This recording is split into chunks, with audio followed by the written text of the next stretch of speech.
Okay, so Rampage has just been on Joe Rogan again.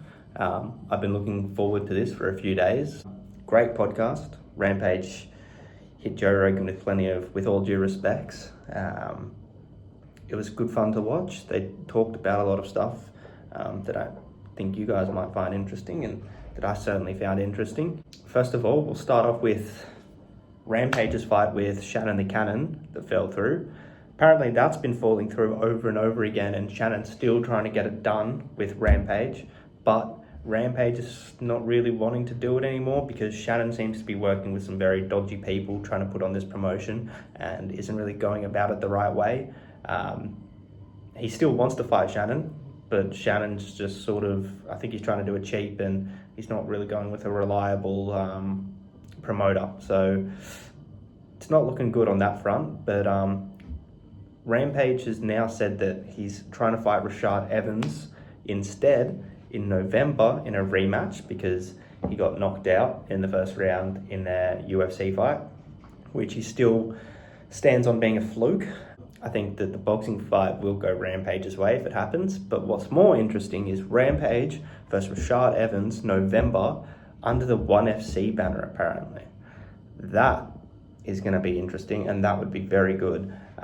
They'll get some proper promotion behind it. They're going to get paid, which will be good. But yeah, I'm definitely looking forward to watching that. I was too young to watch Rampage and Rashad fight the first time. So this will be good to watch Rampage fight. Rampage also mentioned how he's been working with TJ Dillashaw and this so-called mad scientist who's been working with TJ and nutrition and supplement-wise. And Rampage has started working with him and has lost about 30 pounds. So I wonder if Rampage has been sampling a bit of TJ's secret juice and if that's going to help him out in this fight. Rampage says that he tried some testosterone or TRT after losing to John Jones, and then the UFC shortly outlawed it and he basically just went back to being natural. I support Rampage getting on the juice at this point, and probably Rashad should too because they're both in their 40s. I think that would be the only way it could be an entertaining fight. But yeah, I just found it interesting that he lost 30 pounds after starting to work with TJ Dillashaw. He put it down to the cardio that they were doing, so must be the cardio. Any of you out there looking to lose weight? Just cardio. The most interesting part of the entire podcast to me was when Joe and Rampage began to discuss John Jones. Joe seemed to play dumb when Rampage brought up the fact that John was doing steroids. Joe went the picograms or whatever it is, you think he was doing it? And Rampage was like, yeah, it definitely was. Joe is shilling out for the UFC again. It's fucking, 6 years down the line and he's still trying to defend John Jones. Not to mention all the other PED accusations for other fights that have come out. Him hiding under the canvas. Let's not even, that's a whole nother video for John Jones on PEDs. It's a fact that he's a steroid cheat, all right? Joe's still trying to defend John in front of Rampage, who now has a permanently damaged knee and can't walk properly because of the oblique kicks from John. Which Rampage again went on a little bit of a rant, said that he should outlaw it, wants to start his own promotion called Rampage. It was under Rampage rules or something where it's no oblique kicks or spinning elbows. So it's literally just the anti-John Jones promotion. MMA Guru actually made a video about this whole Rampage and Joe Rogan discussing John and the picogram. So check out his video because he knows way more about it than I do. And he actually went into the video, the podcast that Joe had with more plates, more dates, and basically explained that Joe understands that it's not a mistake that John was accused of steroids, and Derek from More Plates, More Dates basically provided a very good argument that John was definitely using steroids, and Joe's still defending it, which is odd. I don't know, the whole UFC defending John Jones right now as if John's got dirt on them. We won't even start on Dana at the press conference the other day. That was weird. But yeah, go check out Guru's video. Joe and Rampage started talking about Francis Ngannou and his potential in the PFL and how well he did in boxing and how he made so much money with the Saudis.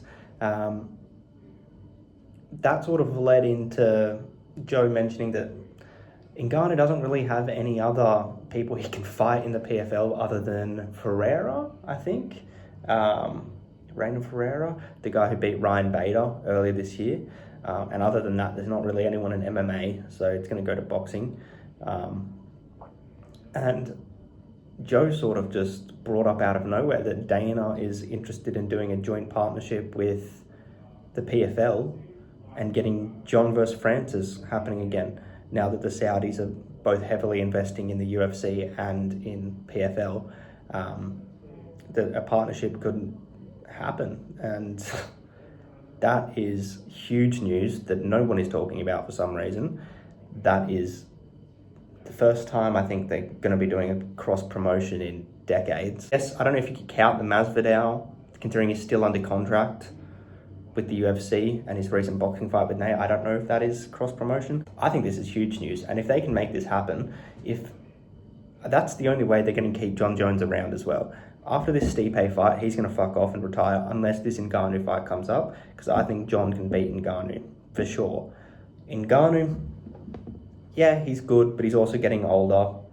I don't know, I think that's still a fight everyone would want to see, and I think now Joe just mentioning it slightly like that on the podcast, man, nobody's talking about it, but this could be a huge thing, and I think people should start making more noise about it, and I'm going to start now. So share this video. If you don't know, now you know.